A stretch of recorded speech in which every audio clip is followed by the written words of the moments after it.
Welcome to another episode of what I call Writing for the Bible Brand. Once again, I'm joined with my friend here, and that is MC Hammer. And I just want to talk about a Bible passage and make application to what's taking place in our country today. As a matter of fact, some of the things that are taking place at the university campuses, and one of those campuses is right here in Wichita Falls, Midwestern State University, and the doctor in question is Nathan Jun, a philosophy professor. So I want to begin with this Bible passage, and that is in Colossians chapter 4 and verse 6. Colossians chapter 4, it begins in verse 2 and goes all the way through verse 6. And it's verse 6 that I want us to think about when it tells us, and Paul's doing the speaking here, he says, "Let your speech be always with grace, seasoned with salt, that you may know how you ought to answer each one." What exactly does that mean? Well, we'll talk about that passage in a moment, but it does show us that there is a certain decency and common civility that we ought to use in our speech with one another, even when we are disagreeing with one another and having debates with one another on different ideas and different concepts. But now I want to go back to what I mentioned at the first, and that was this philosophy professor made a statement this last week, as a matter of fact, and this is toward the end of September. And he made the statement to say that I want the entire world to burn, entire country to burn down until the last cop is strangled with the intestines of the last capitalist. Isn't that a remarkable statement? What a bloodthirsty statement is that? What an incitement to violence. Now this, mind you, comes from the generation of people that gives us what is called hate speech. You know, hate speech has now become a prosecutorial crime. That is when you simply incite violence, incite hatred, or if you make a comment that is so hate-filled and dripping with ugliness. This is the generation that wants to make that a crime. And yet, this is what this professor has said. Well, let's think about this for just a moment. You know, the left, where he lives, in the anarchist left, in the socialist and liberal left, the left, they don't want free speech. They don't want free speech at all. As a matter of fact, if anybody's been paying attention to what's going on in our country, if someone speaks out, for example, a public figure against Black Lives Matter, pointing out what BLM says on their very website, that they are an anarchist and a Marxist organization, and they want to destroy the nuclear family, that person is liable to lose his job, as is already occurring. For example, there's a cop in Louisville, Kentucky, who made the statement that Black Lives Matter is a Marxist organization. She lost her job immediately. And that is what we're having in this generation. But now we have the same generation of people who want it to be that way. They're saying, well, such hate-filled stuff as Nathan Jun has put out on Facebook, and the MSU professors and the MSU entity has felt obliged to defend. And they did, and the worst part of it is that they defended it as a free speech area. Remarkable, isn't it? No, they don't want free speech. If we're going to talk about Black Lives Matter and talk about what it really, the essence of it is, a Marxist organization, how far do you think that will get in the public arena, paid for by public tax dollars as a public university? Not going to get very far at all, is it? The same thing is the case, for example, if you talk about homosexuality. They don't want to talk about homosexuality being something that is taught, learned behavior. They want to tell us that it is something with which a person is born. You don't think that's right?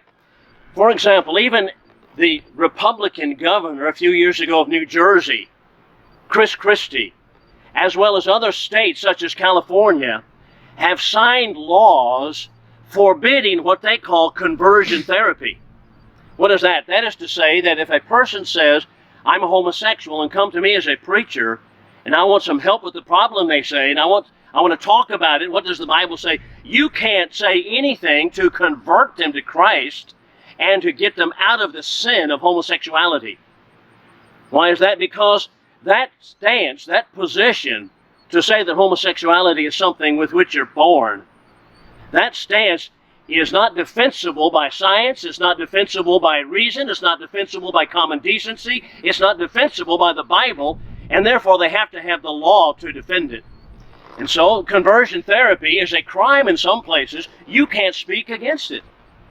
And yet you have a professor saying, I want the last cop killed and strangled with the intestines of people who are capitalists in America?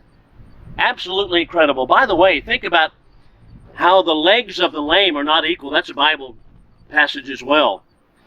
Several years ago, I had a series of lessons at the Iowa Park Church of Christ about Islam. I called it Islam versus Christianity.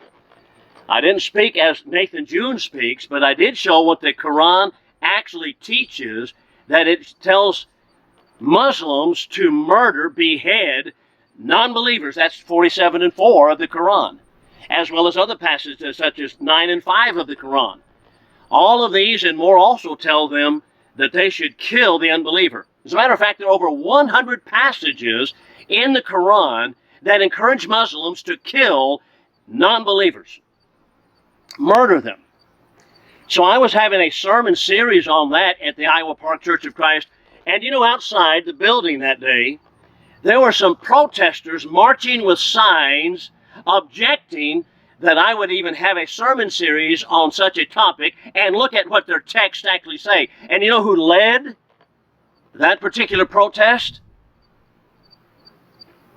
You got it. Dr. Nathan Jun, the very man who now says, I want to be protected by academic freedom to say whatever I want to say, and I want to talk about killing cops and strangling them with the intestines of capitalist people. That's the man who led that protest. You see, the legs of the lame are not equal. They can't see themselves. Even they can't see through a barbed wire fence to see reality, can they? But let's also notice this. You know, there are laws in America, and these laws regarding freedom of speech are there. But freedom of speech is circumscribed by also other laws, such as laws against, for example, sedition, laws against plagiarism, laws against all kinds of other things, such as stealing material, intellectual material for someone. I couldn't claim, for example, if I'm going to holler fire in a crowded theater and everybody tramples out, I can't claim that I have immunity by freedom of speech. No, we understand that there are some circumscriptions around freedom of speech. And that's exactly the case here. How about let's go back to sedition. What is sedition? It is incitement against the governing authorities to violence. That's what it is. Is that statement seditious? Well, let me just give you this illustration. Let us just suppose that I was going to stand up in a Midwestern State University classroom in the philosophy department and teach that all philosophy professors ought to be strangled with the intestines of their students. Now, what would you think about that? Well, you know what, if I were to put that in the newspaper, or if I were to say that out loud in a classroom, you know, they would be all over it. The newspaper would say, we're not going to take that kind of material here because that's incitement to violence. Midwestern University would not allow that as free speech. And yet that's exactly what this man is teaching.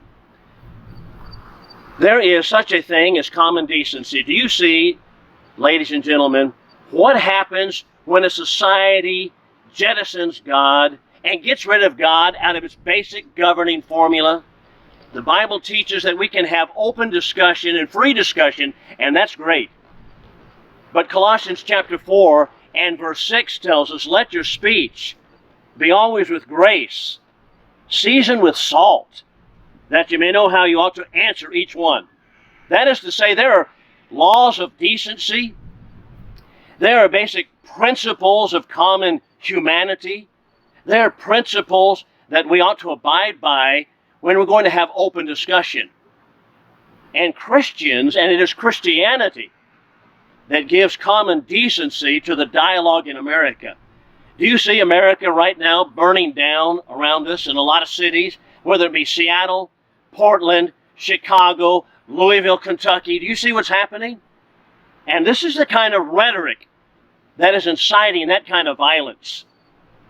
And yet, The administration at Midwestern State University shamefully says, well, that's simply freedom of speech. Well, you know what? It's also freedom of speech. It also should be our freedom of our tax money, that we should not support that kind of thing with public tax monies from decent people who are Christians all over Wichita Falls and North Texas. And we should not allow our children to be subjected to that violent and bloody rhetoric that is inciting people to have a rebellion and anarchy in this country. He's a professor of anarchy. I wrote to him several years ago and asked him to debate the issue of God's existence. He said, get out of my inbox. He doesn't want to talk about things. They don't want to have open discussion. No. Ladies and gentlemen, we are at a very bad place in America. We need to be very careful about how we answer each one. Paul says, let your speech be always with grace, seasoned with salt, that we may know how to answer each one. Now that's what I mean by writing for the Bible brand. Colossians chapter 4 and verse 6.